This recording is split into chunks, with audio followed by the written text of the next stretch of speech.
Remember that handsome club owner with the Jerry curl that was giving Dre a hard time for playing the music? That was me, and he played me in real life. I'm the guy that brought everybody from Compton to the rest of the world. This is my presentation. First of all, I'm an entrepreneur. My last job was 1979. Most of y'all wasn't born yet. I worked in a record company. I was told by a friend of mine, do what you love for a living, and you'll never work hard a day in your life. Remember that. Do what you love for a living, and you'll never work hard a day in your life. I love DJing. I love playing records. I love entertaining people. It started for me back in high school. They asked me pre-Jerry curl. I was in ROTC. I saluted. I was started off in the color guard. Then by the 11th grade, I became the battalion commander. Second highest ranking kid in Southern California.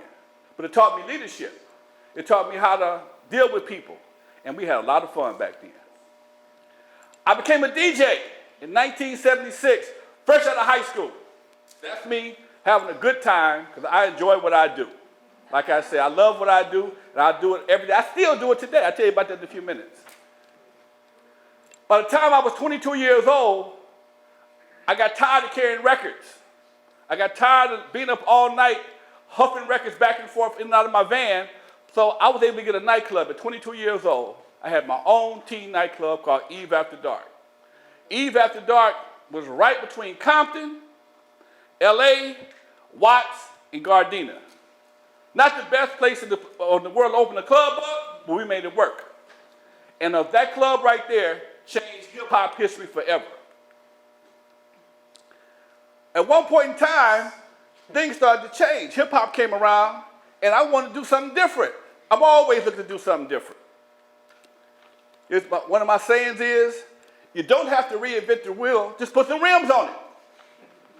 I was already in the entertainment business. I was already a DJ.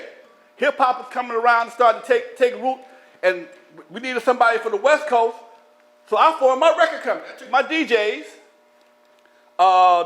These guys right here are my DJs. That's me in the front, Clientele, DJ Yella, and Dr. Dre. This picture was taken back in about 84, 85.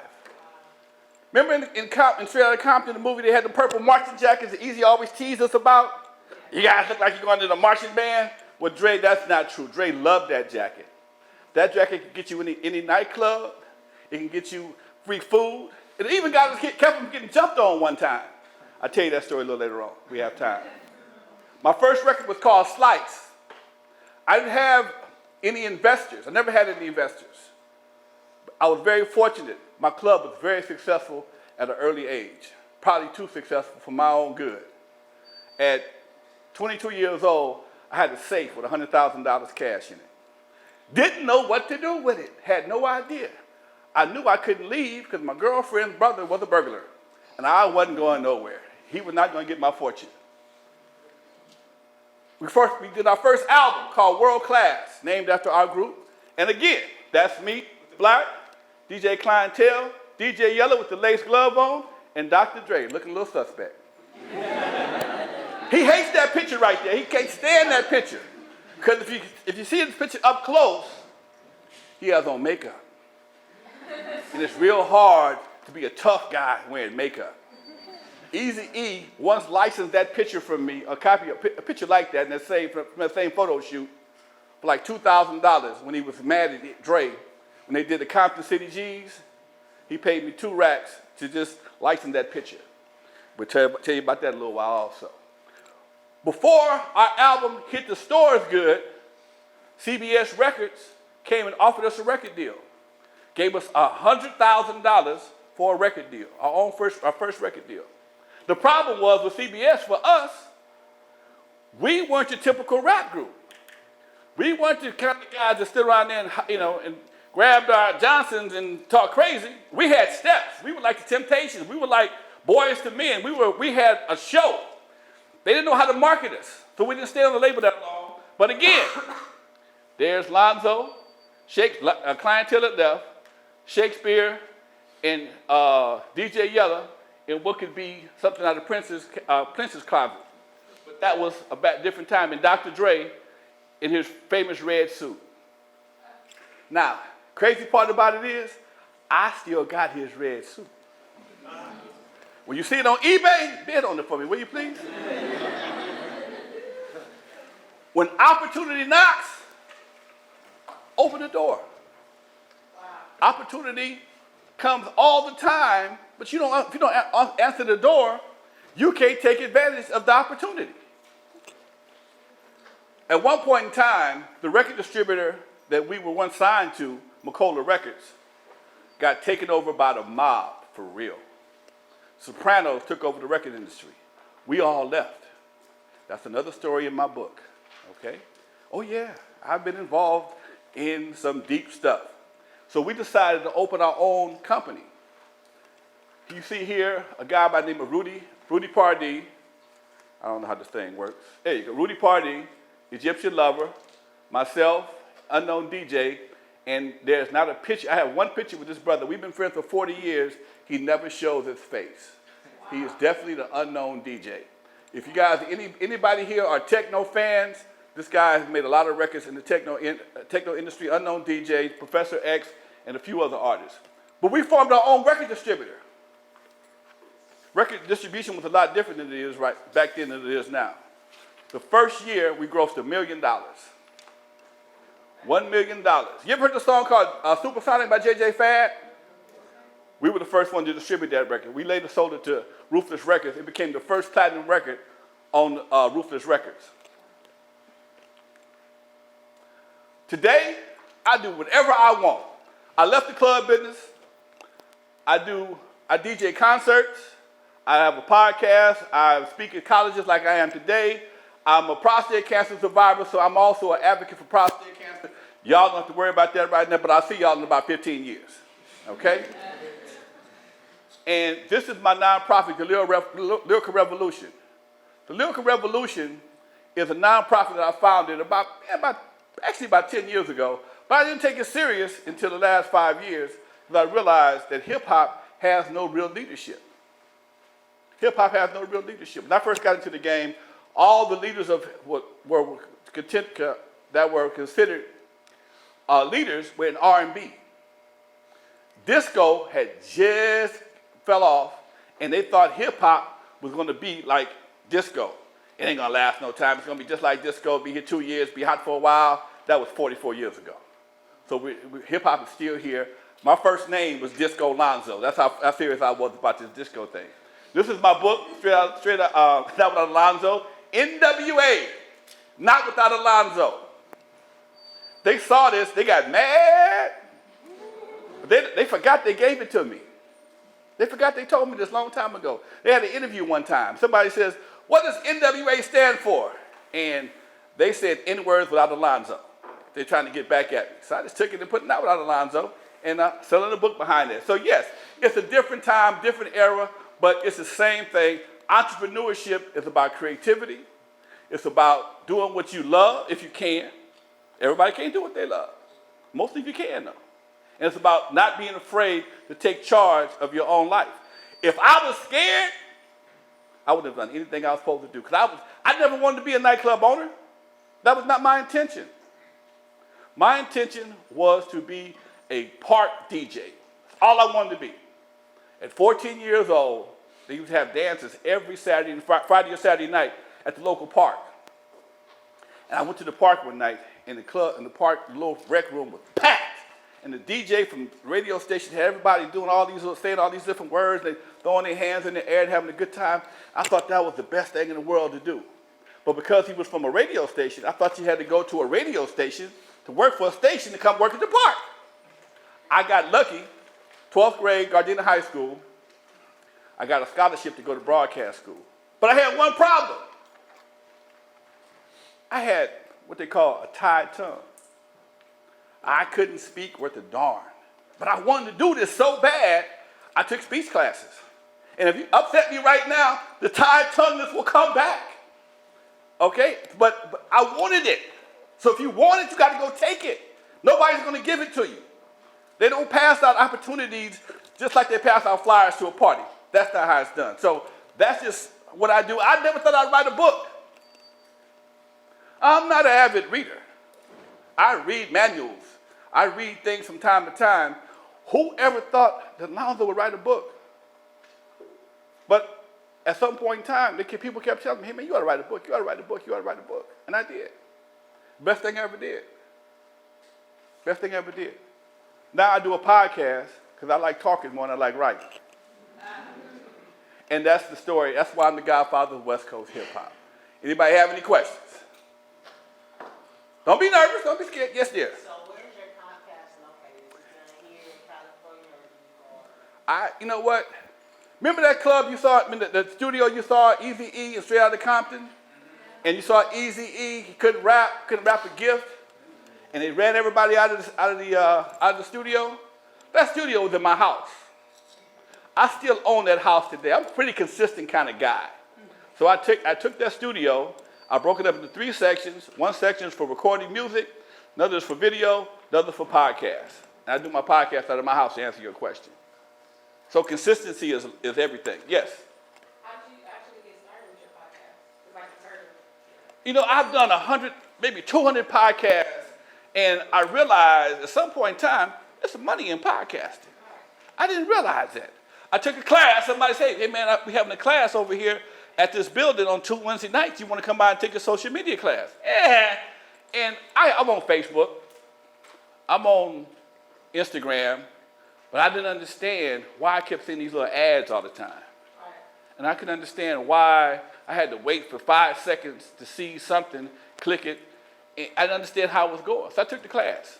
And I realized every time that ad runs, whether you watch it or not, somebody's getting paid. Right. Then the instructor showed us how you get paid. And I said, whoa, that's not too bad. So it inspired me to start a podcast. I've done so many. My biggest podcast with the most impressions was on Vlad TV. I did a Vlad TV, got almost 1 million hits just talking about Dr. Dre. So if I could get 1 million for Vlad, I could probably get a few 100,000 for Lonzo. So that's my motivation. That's why I do it, and it's not that expensive. The biggest problem with podcasting is posting in the time it takes to get all these social media accounts. But there's other ways of doing that also. Yeah, anybody else? Yes, sir. Actually, I wanted to ask some questions about your 501c3. Yes. So what's your mission statement? My mission statement is to redirect new artists to a different type of hip hop that doesn't promote suicide, homicide, or genocide. People don't understand, most people don't understand the power of music. I have a presentation about the power of music. Music is probably one of the most powerful art forms you'll ever be involved in. Unlike a movie, unlike television, unlike art or a picture, or even a statue, you may see them once or twice in your life. But a song, you're going to hear redundantly over and over and over again, and you'll get what I call a brain stain. There's a psychological name for it, but I call it the brain stain. When you sing a song you can't stand. You can't stand that song. In commercials, meow, meow, meow, meow, meow, meow, meow, meow, meow, meow, meow. You found yourself singing that stupid commercial, but because you heard it so much. And the same thing with music. You'll see music, you hear it on the radio. You'll look up, and if it's Kendrick Lamar or what's the little guy, Bruno Mars, before it hits the radio, it's in a commercial. And you'll hear different versions of it in a commercial because a lot of times what they'll do, because to license the actual song, the price is so high, they'll reproduce it. And then they'll reproduce it. You'll still have the same familiarity, but you won't have the Bruno Mars version.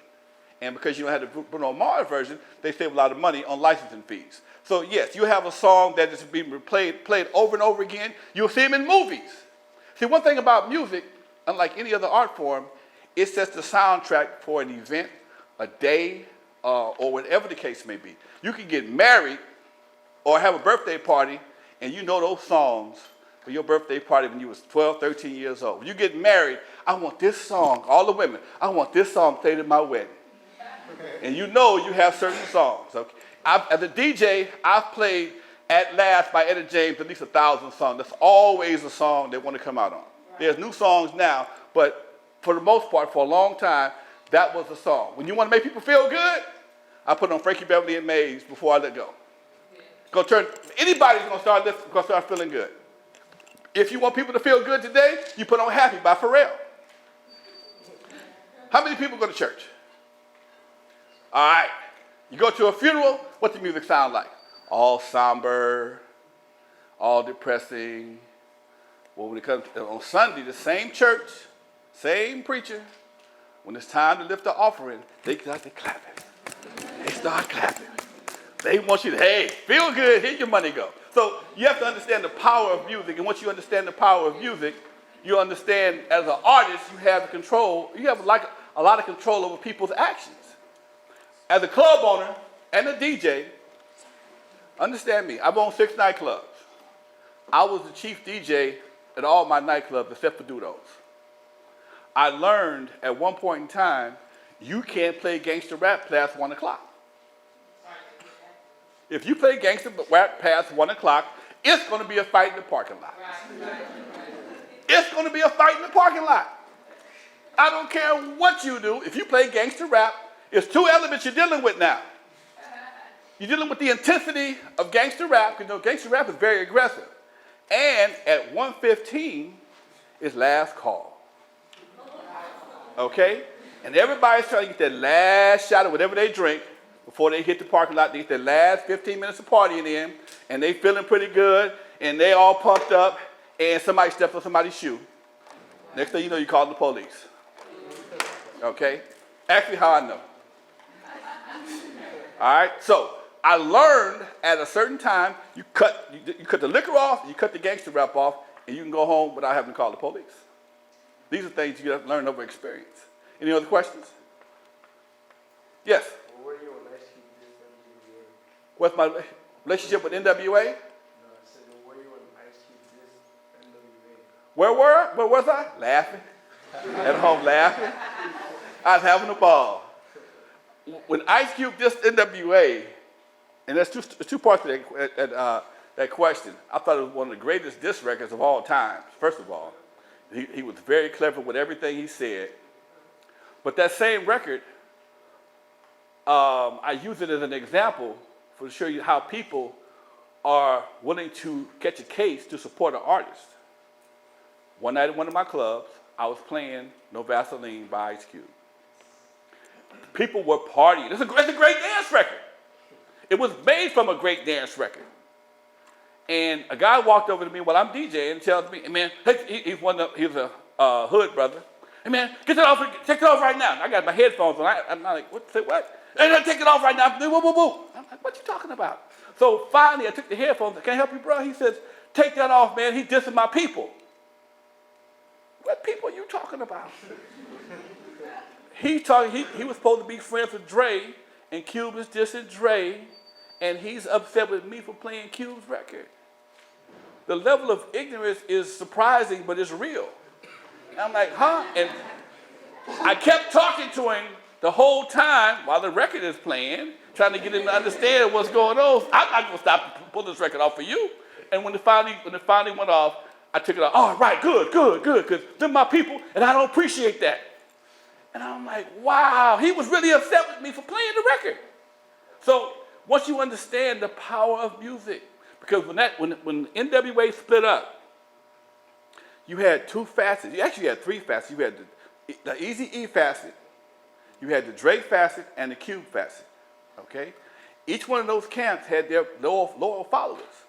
And where I came from, it could be a problem if you supported the wrong person at the wrong time. This is the craziest thing in the world. These guys don't know you. They don't care if you exist, but you're prepared to go to war because he dissed you. Yes, somebody else had a question? Yes. Did the government kill Eazy-E? I would never say that on tape. I would never say that on tape. Ain't no way in the world I'm answering that question right now. I got a microphone on. But you know, it was very suspicious. I'm going to tell you, it was very suspicious. It was very suspicious that nobody in his immediate area had AIDS but him. You have to understand, I knew Easy. Easy was at my house about a month before he died. He was healthy as anybody in this room. When I've talked to people who were there up close and personal with his bodyguards, and when they said they were so confused because Easy went to the hospital, said for time's sake, he went to the hospital on a Sunday.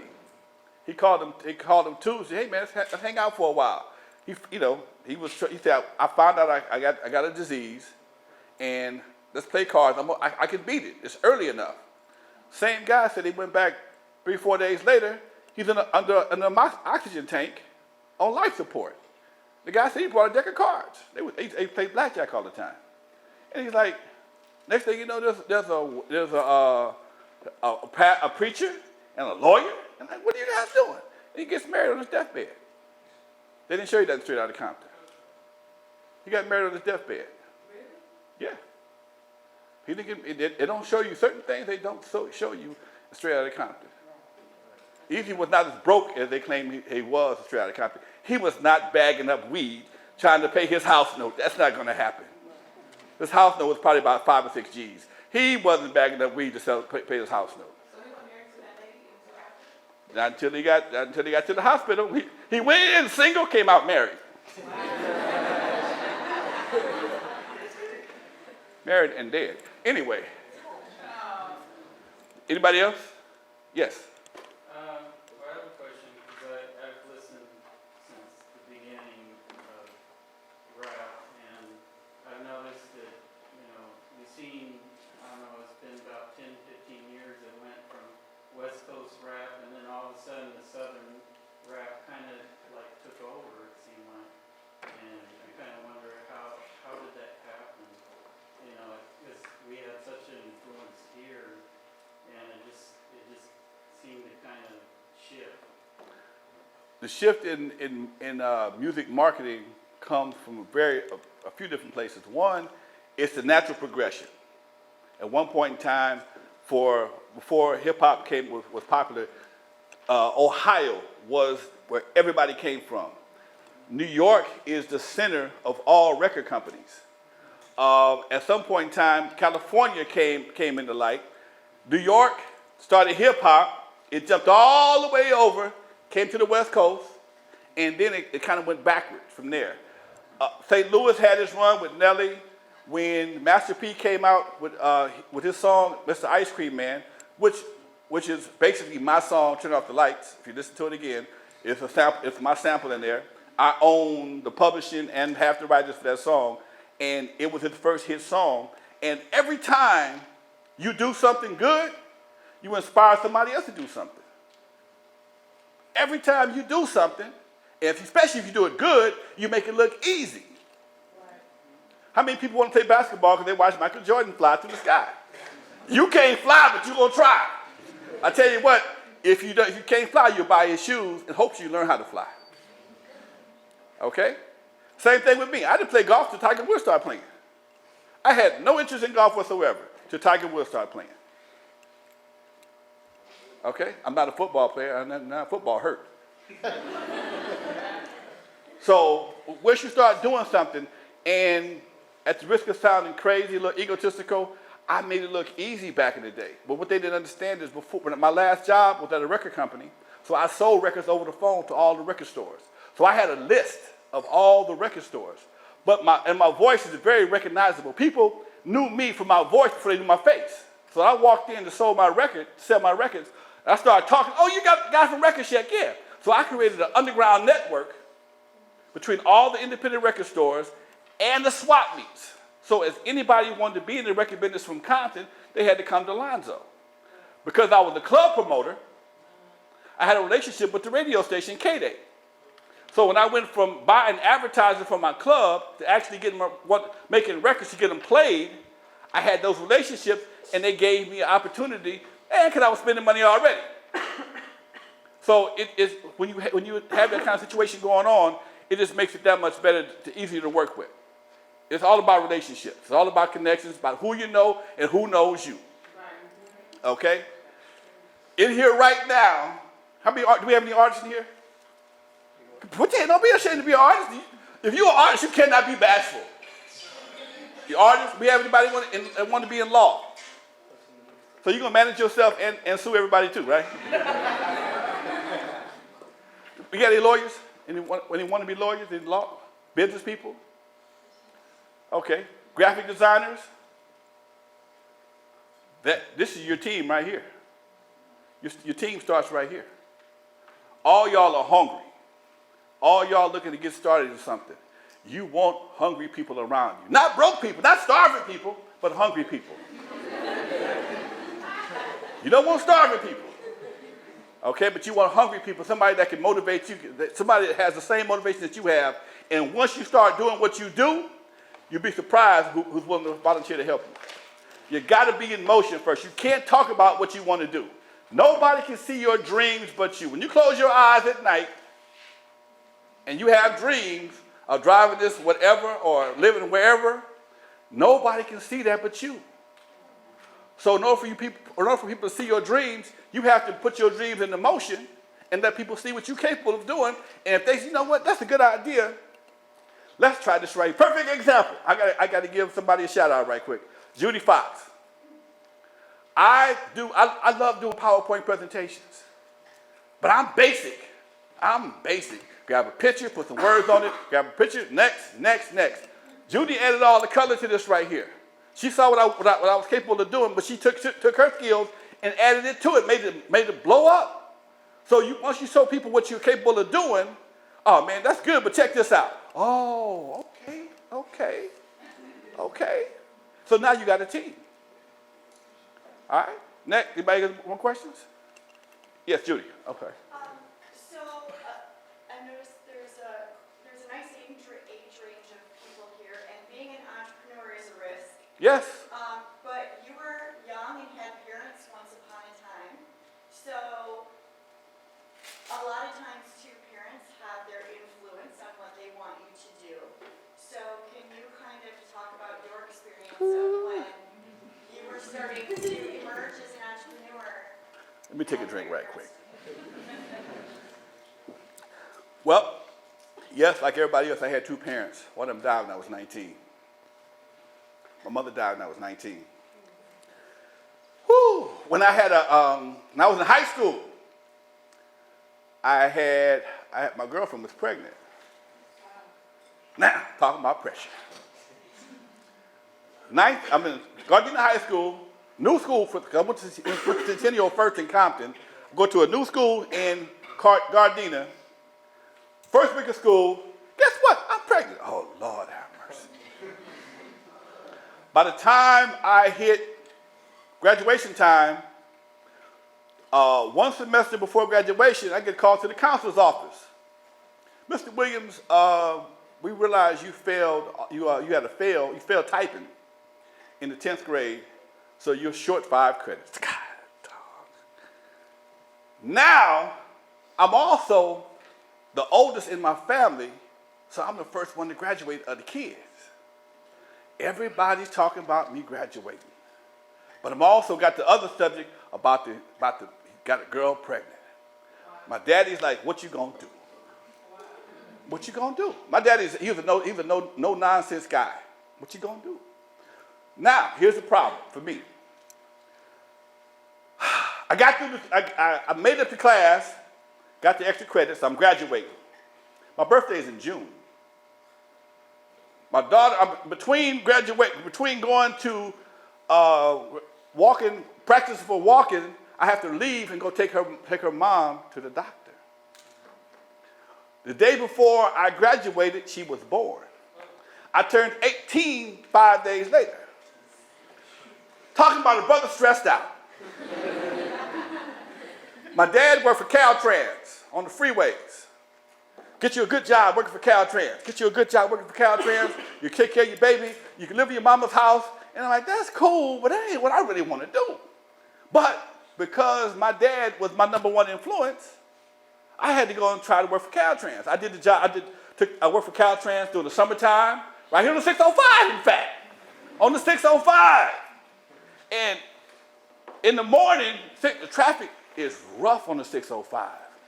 I had to put out sprinklers And when the trucks pass you by, you put the sprinklers out as it goes around, it sucks the water on you, and you get drenched. Did that for a summer. I had some fun. I learned how to drive backhoes and dumpers, dump trucks, whatever the case may be. That was fun. But that ain't what I wanted to do, because I came home tired, dirty, all the time. Plus, I was trying to build my DJ business, and I couldn't be on the phone. There wasn't no cell phones back then. If I got a page, I couldn't answer the page till 7 o'clock that night. So eventually, I messed around and got a job at the record distributor. And I applied for the job at Caltrans at the same time. Well, a permanent job at Caltrans to appease my dad. Because you got a kid. You need a good government job, take care of your kid, and get your health, the benefits, the whole 9 yards. But I'm selling records for this record company. I get to be clean every day. I got air conditioning. I ain't got to be to work until 9 o'clock. I'm home at 5 o'clock. If I have a gig, they can call me at work. We can talk about it, because I'm talking about, they don't know what I'm talking about. They didn't check your phone like they do now. I'm on the phone. They didn't care. Time came around at one point in time. Well, the Caltrans job came about. Time to go to work. God, dog. I did not want the Caltrans job. I did not want it. But I had to go, because my dad had been talking about me going to Caltrans like I was going to his alma mater, his college or something. Like I just got drafted to his favorite college, play ball for his boys. What you gonna do? You gonna be on maintenance? You gonna be on landscaping? What you gonna do?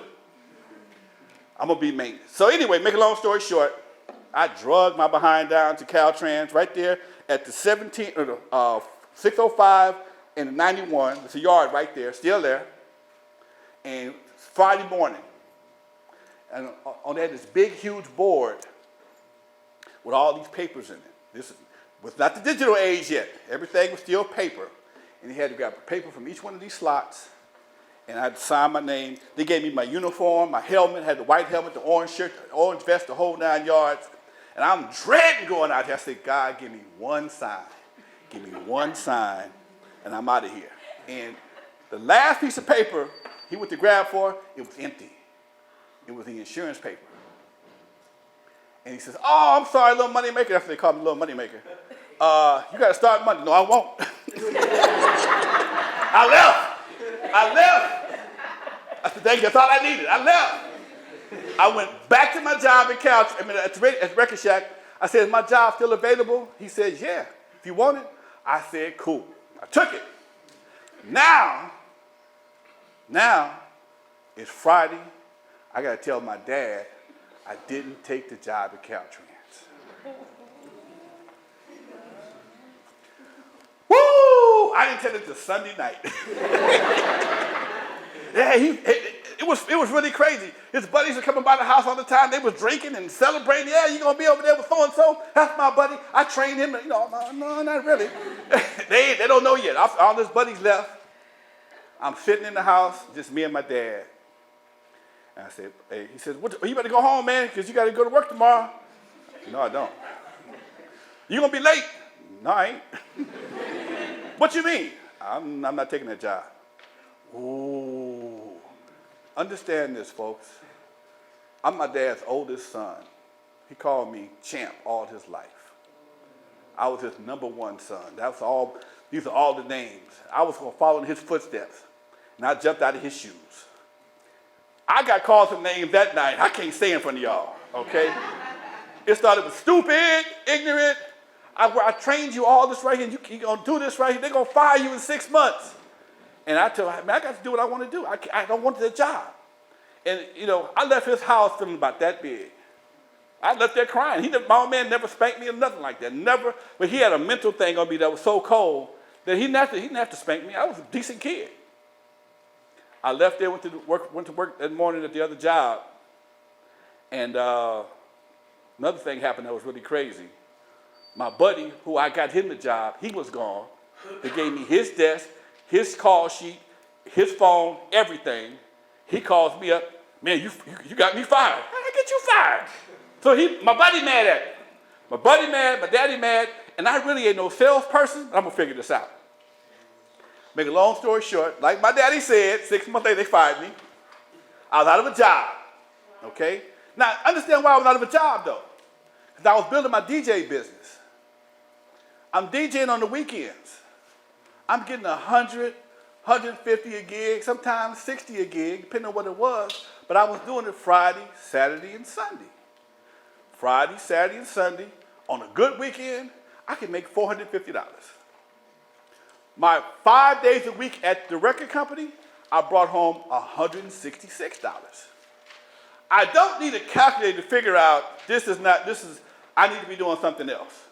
So what I would do, I would go to the warehouse, pull my records, go to the payroll department, give them to the lady in the payroll department, and she would give me a check for what was left over. Sometimes it'd be $15, $16. And she, how can you live on $16? Don't worry about it. Don't worry about it. So they thought I was stealing. Then they realized I wasn't stealing. I had another job. So when things got slow, guess who was the first person they laid off? Me.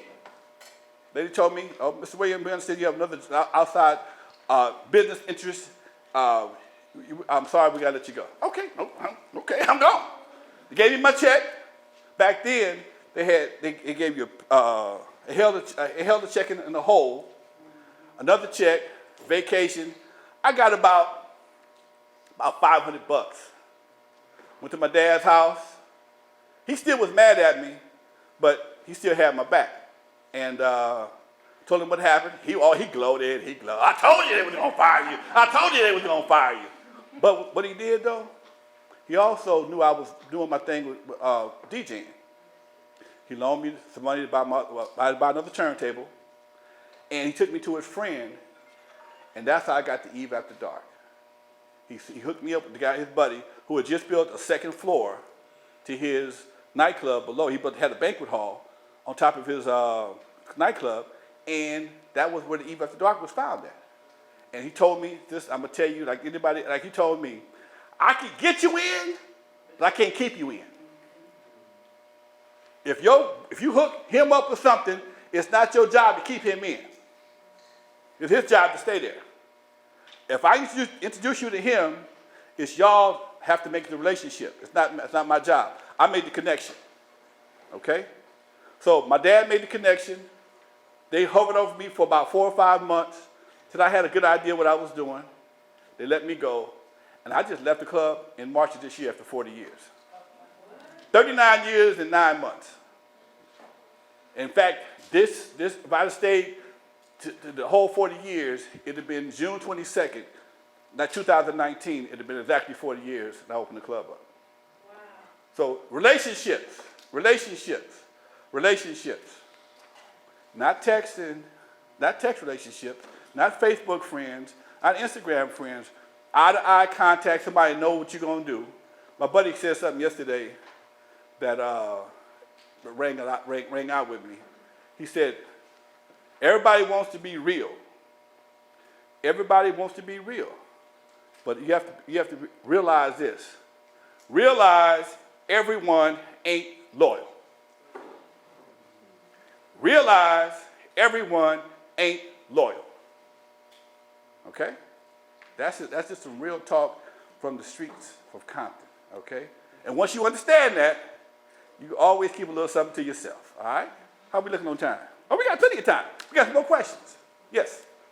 Hi, my name is Rosita, and my question is, I think people say a lot, you need to network. How do you get started with networking? How do you go about establishing those relationships? You said you're asking about networking? Yes. How do you establish networking? Like how do you start those relationships? You know what? Perfect example. Me and Judy. We were at a meeting together, and there was a vacant seat sitting next to her. And the guy said, there's a seat right there, sit right there. And she asked me, what do I do? And we just started talking back and forth. She didn't believe me when I first told me. She thought he ain't who you say he is. And she said, she Googled me. Oh, this guy's for real. And we called him. She asked me to go speak from one place. I did, and here I am today. So that's how you network. That's how you network. Networking, you can't always have your hand out all the time. Sometimes you got to volunteer or take less money for what you do to show people what you can do.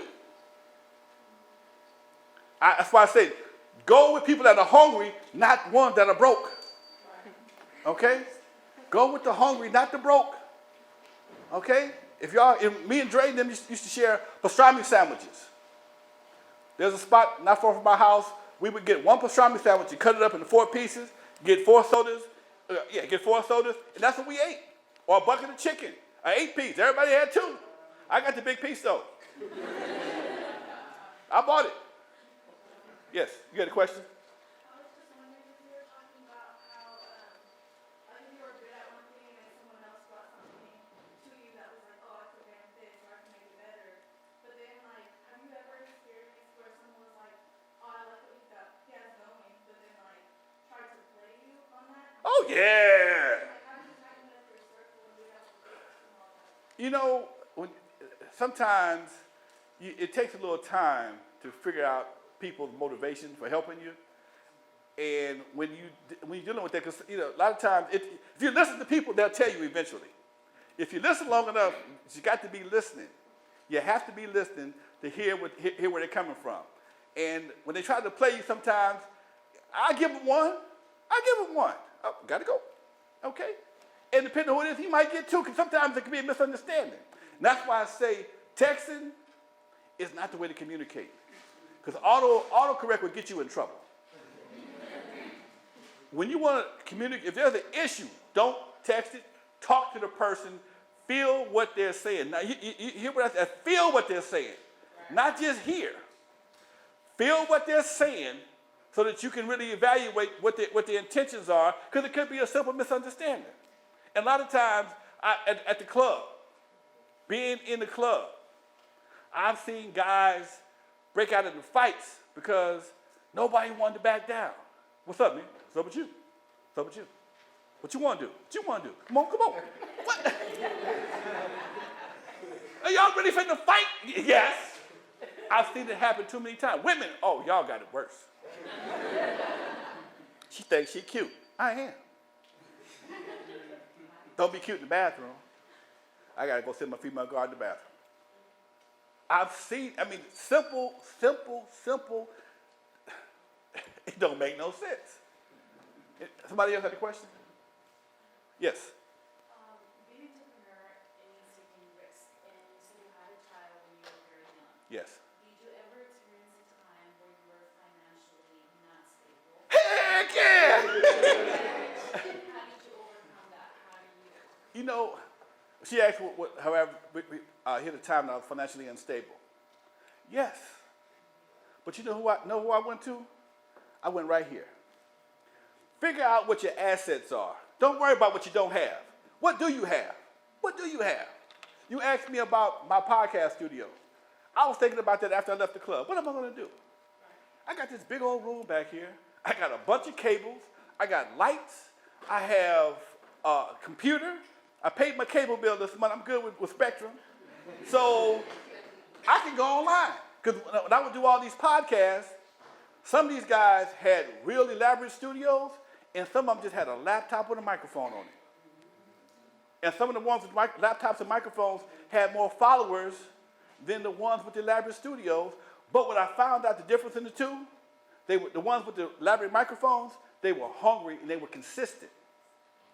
And when it comes to podcasting, consistency is the key. If you say you're going to be on there every Tuesday, you need to be on there every Tuesday. Okay? Because people are looking for you. You'd be surprised who's looking for you. I also found out it's important that you, when they reply, hey, if they give you a compliment, thank you. All those are part of the algorithms that work in your favor. So once you start doing these type of things and you stay consistent, you'd be surprised. Now getting back to the money, it took me a long time to figure out the money. I got $100,000. I went shopping every time I thought about it. I had $100,000 at 25 years old. And it was bothering me to have this money because where I lived at, true story. Sherm was the drug of choice in the early 80s. Before y'all know about Sherm. Before crack came around, there was a drug called Sherm. Sherm was phencyclidine, and it was all over my neighborhood. And the guys who smoked the sherm, knew I was gone on Friday or Saturday nights. They break into my house, sometimes on Friday, sometimes on Saturday. They come out like they had keys, okay? And they always stole the same thing. They never found my stash. They found, I had a sparkling water bottle, the old glass ones. And because I had a teenage nightclub, a lot of kids paid me in change. I didn't want to take the change to the bank, so I just dump it in the sparkling water bottle. And they would steal the sparkling water bottle every time. Every time. That's all they ever stole. So at some point in time, I had to invest. I bought a house. I was able to buy my sister and brother out of my mom's house. My mom had passed. My dad owned the house. So I bought her half of the house. And I wasn't a real estate investor, but I put my money someplace I knew was going to be secure. And that was in real estate, okay? And I bought a couple of cars and got a Jerry curl and did a lot of dumb stuff. I enjoyed myself, okay? I enjoyed myself. And I don't regret anything I've ever done. I wish I could have done something different. Not so much regret, but could have did some things with a little less over the top. But that's the beauty of being young. You get to make mistakes, and you get to recover from them. I can't make them like I don't have time for them now. It's we in the third quarter. I got to get a W. Somebody else had a question. Yes. How do we get your book? Beg pardon? How do we get your book? Amazon.com or my website, LonzoWilliams.com. But I'm gonna advise anybody, if you really want to enjoy the book, if you like audiobooks, it's on CD Baby, cdbaby.com, not without Alonzo. It's set to music. I couldn't put it on Amazon because Amazon does not allow music on the book, audiobooks. So I created some original tracks, used some of my own music, and I put it on CD Baby, cdbaby.com, not without Alonzo, and it'll come up, and I think it's like $10, but I think you'll enjoy it a lot better, especially if you like audiobooks. I love audiobooks. Speaking of not inventing the wheel, but putting some rims on it, I love audiobooks. But audiobooks can be some of the most boring things in the world. They on Audible, so-and-so and so-and-so. And I'm at the gym, I'm about to fall asleep on the treadmill because this guy he's monotone. And it has no fire to it. So when I made my audiobook, I said, I'm not making a sleepy audiobook. I'm making a Alonzo version of audiobook. So that's why I did it myself. I put music to it, so you can work out on it. I got a lot of good reviews from the audiobook. So that's the difference. That's what I mean by saying, I say, you ain't got to reinvent the wheel, just put some rims on it. I put some rims on it. Okay, somebody else had a question? Yes. So I know I've been since I was small, DJing and everything, and myself as a personality DJing with my cousin, but I want to do more like as a songwriter. How did you find your passion to do what you do now? When you play it, how I found my passion, it's like anything else. If you're a football coach, a football player, and you love football, when your time is up on the field, you may become an assistant coach. When you're a basketball player, same thing. Your knees give out, you start coaching. And it's the same thing I do now. I realize that there's not a lot of people in my position when it comes to hip-hop. Hip-hop has no forefathers other than myself and a few other guys, especially West Coast hip-hop. I'm the only one that really talks. Anybody else that come to West Coast hip-hop is going to cuss you out. They can't do what I do. Snoop just it's a big article about Snoop right now. He did a show up in Kansas City. He brought strippers and a money pole, and they having a fit. And he did the X-rated versions of his songs. Now, if you go to my podcast, I'm not the same dude, okay? I got a real dude podcast, okay? I use words that would get me kicked off this campus. But I know I got enough sense, I can't use them words in this campus. But on my podcast, we're going to have a good time. Okay? So understand that. Understand that. There's a time and place for everything. And I think that's one thing that hip-hop, and no offense to y'all, some of y'all haven't quite got that yet. You know, these things right here are the most powerful things known to man. Okay? They can get you food, get you a ride, and get you a case too. Okay? You get you killed. Get you killed. And there's no etiquette for cell phones yet. People are trying to, mom and dad at the dinner table. No cell phones at the dinner table. Okay, but fine. There's no universal etiquette yet. True story. My son and I were at a light. Lady was crossing the street on a cell phone. Guy made a left turn. He missed her by this much. She never looked up. She never looked up. The guy, as he passed her by, I think it was a truck or something blocking him. It was some kind of something in his blocking him. I was paying more attention to her. So I'm like, oh, look up. And the guy made the left turn right in front of her, and she never looked up. The guy passed me up. He's like, oh, I'm like, yeah.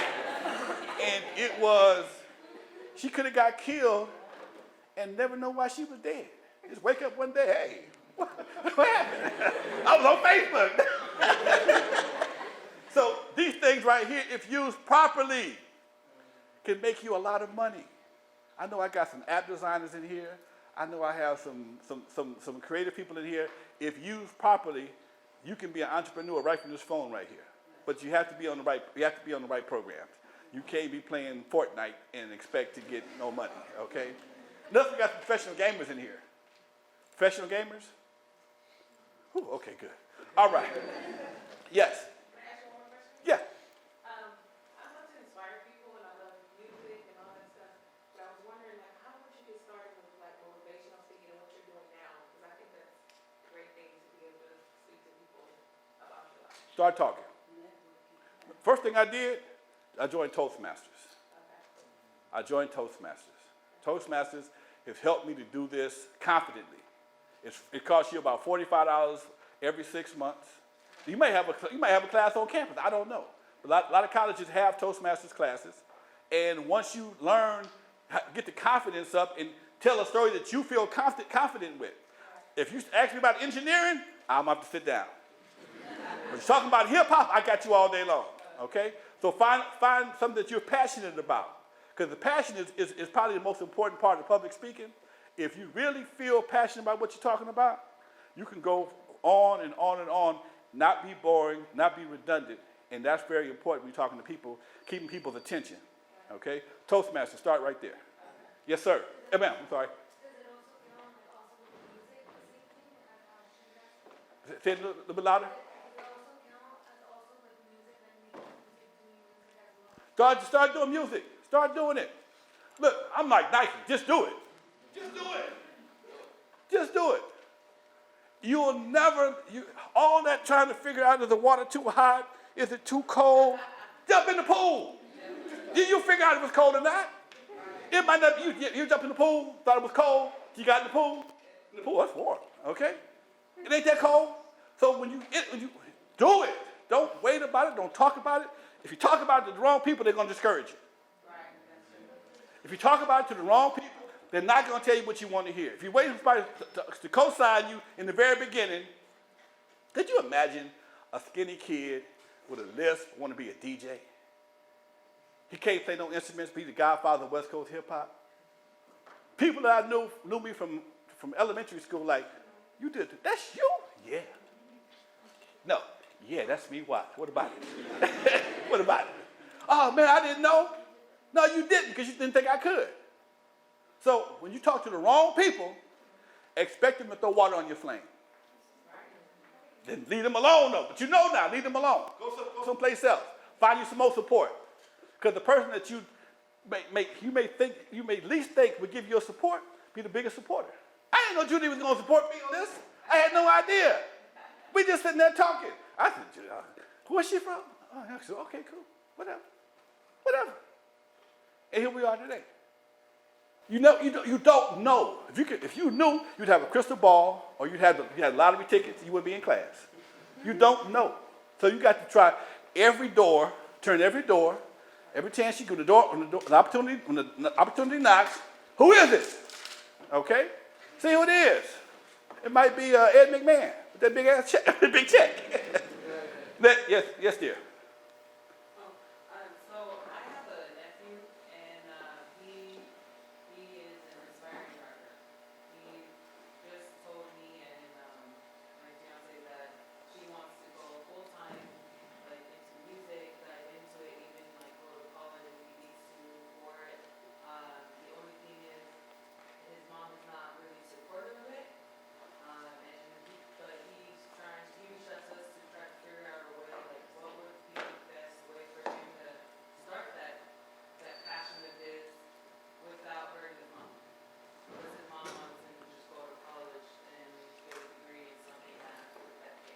Is he any good, first of all? Yes. Is he very good or just now, is he auntie good or is he everybody good? There's two kind of goods, huh? It's good. Like, it's not like simple or just eat.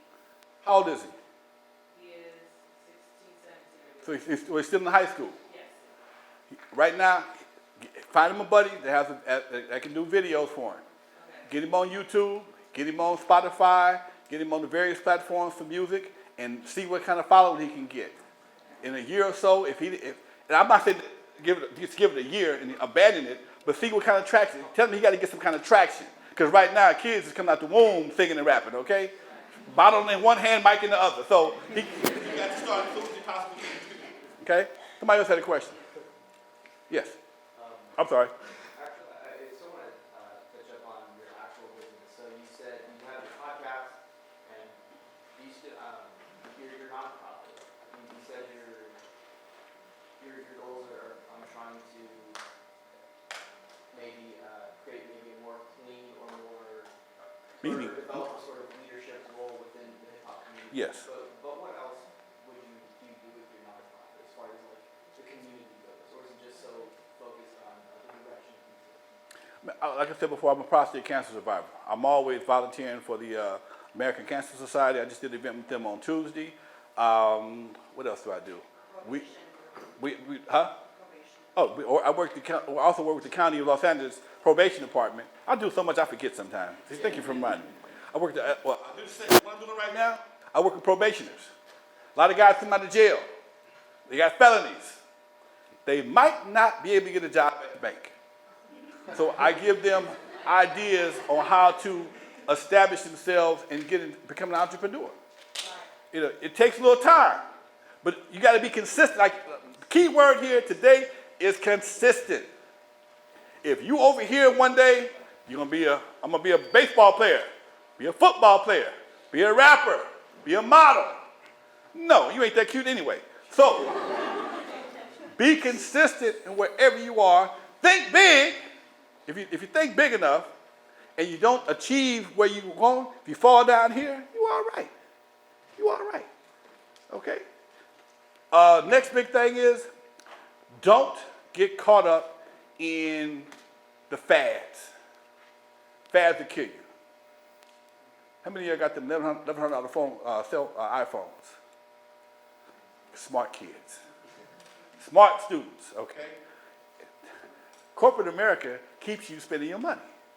You got to have a new phone every 6 months. Why? The old one still work. Because they got a new 4K camera. You only take pictures in 1080p anyway. What difference do it make? You can't do nothing with the footage. If you took it in 4K, you still can't edit it. So you have to understand that, how many pair of Jordans you got? 40. You only got 2 pair of feet. You got 2 shoes, 2 feet. So understand economics, especially when you're an entrepreneur. I reinvest. Now I have some toys now, don't get me wrong. Most of my toys are related to what I do. Me and Amazon my house all the time, but it's always something that's related to what I'm doing. That's what I do. So when you're doing your thing, try not to be too elaborate and be conservative with your money. Be a little smart. Find you a niche that works for you and work it. Okay? And like my buddy's grandfather said something, if you want to kill time, work it to death. If you want to kill time, work it to death. Okay? Find something that people need, and they'll always need you. 1979, they needed a teen nightclub on Avalon Segundo. I took it to them. 1983, they needed a record company. I took it to them. 1986, we needed an independent record company to distribute our records. I took it to them. 2013, they needed a book about West Coast hip hop. I brought it to them. So do what you do. Don't worry about nobody else's lane. Get in your own lane. Why you're on the freeway and you in traffic right there in the fast lane, think you in the fast lane, but it's the slowest. But over here in the diamond lane, everybody just flying by. Think of yourself as being in the diamond lane. Find a lane ain't nobody in, especially if you're an artist. Everybody wants to be a trap rapper. Why? They don't even speak English.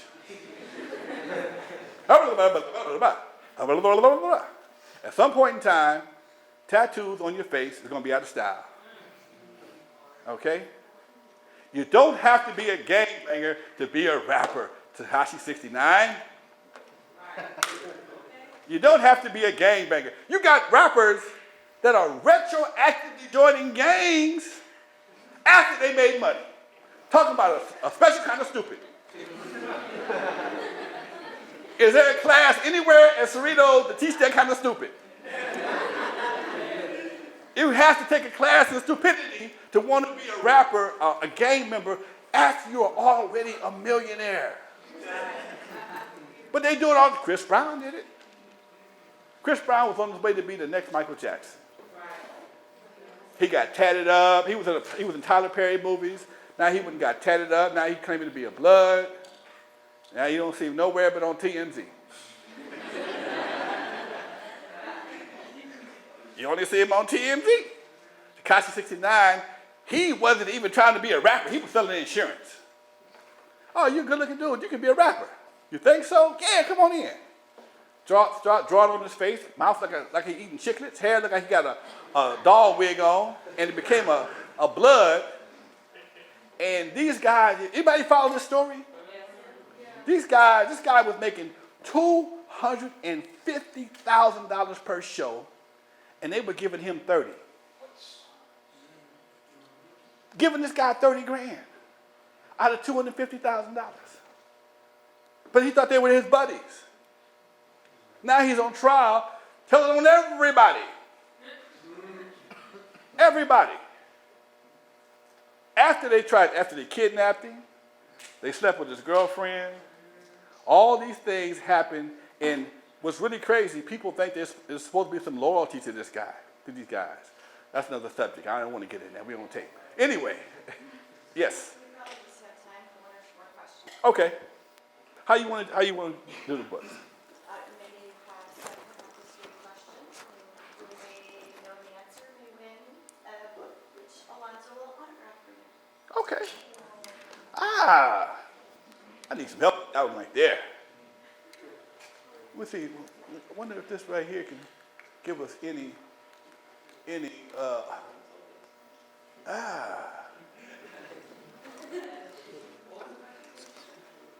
All right. Quick question. Here we go. Right here.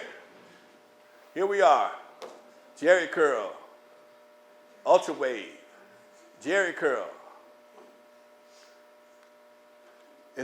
Is my hair real or fake? Simple question. Somebody. Who said fake? Give it right there. I had a weave. This here was sewed on the back of my head. I couldn't grow it fast enough for the photo shoot. I had my girlfriend give me a weft and give me a couple of stitches. I bought some of that cheap hair, that nylon hair. It might have been dog hair, because this sure wasn't happy, boy.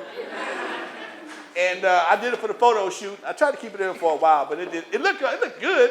I looked very, I don't know what word you want to call, but it gave me the look I wanted. But no, it was not real. Okay. What else we got here? What else could we do here? Let me see here. What can we do? That's me. That's too old. Let me see here. Let's have a little fun right quick. That's Unknown DJ. That's me. That's Rudy Pardee. Anybody know who this is right here in the blue? Who said Egyptian Lover? That's it. Give it to him right there. All right. Give him a round of applause for both of them, y'all.